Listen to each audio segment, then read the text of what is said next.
కాకినాడ జిల్లా పిఠాపురంలో 3 రోజుల పర్యటనలో భాగంగా పిఠాపురం నియోజకవర్గ Janasena incharge Marreddy Srinivas Chebrolu Janasena party office నందు మీడియా సమావేశం నిర్వహించారు. ఈ సందర్భంగా మర్రెడ్డి శ్రీనివాస్ మాట్లాడుతూ జనసేన పార్టీ మెజారిటీ గెలుపుకు మీడియా ఎంతగానో సహకరించిందని ఈ సందర్భంగా ప్రతి ఒక్కరికి ఆయన కృతజ్ఞతలు తెలిపారు. ఉప ముఖ్యమంత్రి పవన్ కళ్యాణ్ ఉప్పాడ నుండి కాకినాడ వరకు ఉన్న బీచ్ రోడ్డును వైజాగ్ ఆర్కే బీచ్ వలె తీర్చిదిద్దుతారని, ప్రస్తుత నిర్మాణంలో ఉన్న పోర్టు వలన మత్స్యకారులు సముద్రంలో వేటకు వెళ్లి వచ్చేటప్పుడు సముద్ర పోర్టుకు బోట్ల మధ్యలోకి విరిగిపోవడం జరుగుతుందని, దానిపై అధికారులతో చర్చించి ఒక నిర్ణయం తీసుకుంటామని ఆయన తెలిపారు. ఈ 3 రోజుల పర్యటనను జయప్రదం చేసిన వీర మహిళలకు, కార్యకర్తలకు, అధికారులకు, మీడియా మిత్రులకు కృతజ్ఞతలు తెలియజేశారు. అంటే మా కార్యకర్తలకి మేము 1500 పాసులు ఇచ్చి, అంటే మా వాళ్ళ కోరిక ప్రకారం ఇచ్చి మేము చేద్దాం అనుకున్నాం. కానీ కనీసం 3000 నుంచి 4000 మంది అటెండ్ అయ్యారు. ఆ రోజు పోలీస్ శాఖ వారు మాకు సహకరించిన సహకారం మేము మరువలేనిది. మాకంటే కూడా ప్రత్యక్షంగా డిఎస్పీ గారి కార్యాచరణలో దిగి ఆ కార్యక్రమాన్ని చాలా చక్కగా నిర్వహించారు. ఆ రోజు మీరంతా కూడా కొంచెం మీ అందరికి కూడా అసౌకర్యం కలిగి ఉంటుందని అనుకుంటున్నాం. ఎక్కడ నిలబడడానికి కూడా జాగా లేదు. అలాగే కష్టపడి మీరు కవర్ చేశారు. మీకు అందరికీ కూడా మా ధన్యవాదాలు. ఆ కార్యక్రమం కూడా ఎలా జరిగిందో మీరు చూశారు. మా అధ్యక్షులు ఉప ముఖ్యమంత్రి పవన్ కళ్యాణ్ గారు తన అంతరాత్మనంతా కూడా మా కార్యకర్తలను ఆవిష్కరించారు. వారి బలమే నా బలమని, వారి మూలకంగానే ఏదైతే వారు సీఎం సీఎం సీఎం అనే నినాదం ఒక రామకోటిగా మారి ఈ రకంగా పరిణించిందని, నేను ఏ పదవి కోరుకోలేదని, మీ అభిలాష మీ కోరికే నన్ను ఈ స్థానంలో కూడా నిలిపిందని ఆ రోజు స్వయంగా పవన్ కళ్యాణ్ గారు చెప్పడం జరిగింది. ఆ రకంగా ఆ కార్యక్రమం ముగిసింది.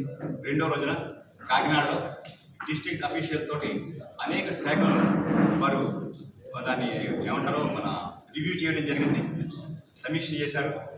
అనేక అంశాలు బహుశా నాకు తెలిసి ఒక మంత్రి గారు ఈ రకంగా సమీక్ష చేస్తారా అని కూడా అందరూ ఆలోచించేసే విధంగా ఉంటారు. కాకపోతే సారు ఏంటంటే ఆయన ఉద్దేశం ఏంటంటే తెలియని విషయాలు తెలిసినట్టు కానీ ఆయన ఏం అనుకోరు. ఏ చిన్న విషయాన్ని కూడా అడగడానికి సంకోచించరు ఆయన.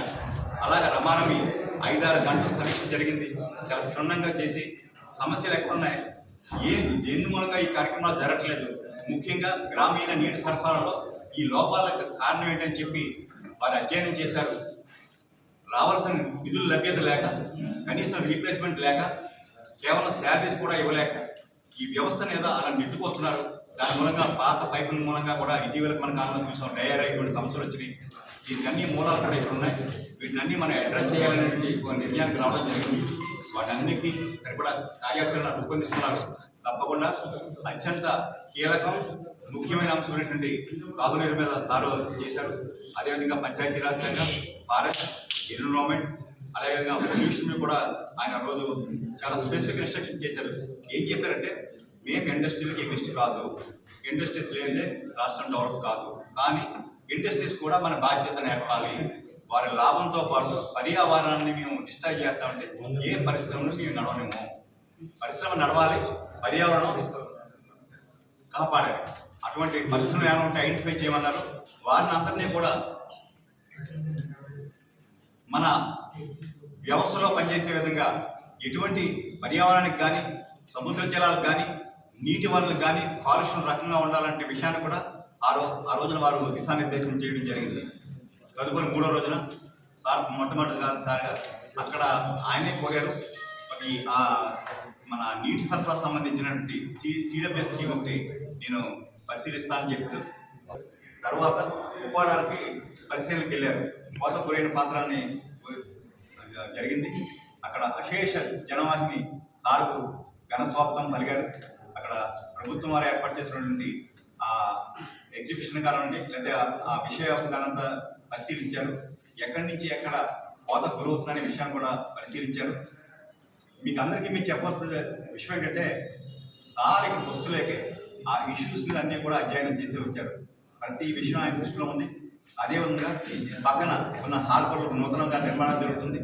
అక్కడ ఇటీవల కాలంలో అనేక బోట్లు ప్రమాదానికి గురై తగిలిపోయినాయి. ఆ విషయం కూడా సార్ దృష్టికి వచ్చాం. అదే అది మ్యారిటైమ్ బోర్డ్ సెంట్రల్ గవర్నమెంట్ ఆధ్వర్యంలో జరుగుతుంది. దాన్ని కూడా త్వరలోనే నివేదిక తెప్పించి దానికి ప్లస్ కోత పూర్వతున్న తీరానికి కూడా శాశ్వత పరిష్కారం జరుగుతుందని కూడా మీ అందరూ ఎలక్షన్ టైంలో ఏదైతే చెప్పామో అదే చెప్తున్నాం. మీ అందరం కూడా మేము కోరుకుంటున్నాం, నమ్ముతున్నాం. ఇది ఒక పవన్ కళ్యాణ్ వల్లే సాధ్యం. అది తప్పకుండా చేద్దాం.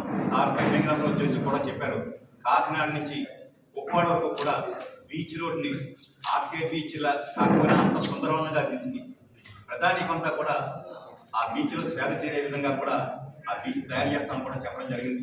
అదేవిధంగా కూడా కాలుష్యాన్ని కూడా దృష్టి పెట్టారు.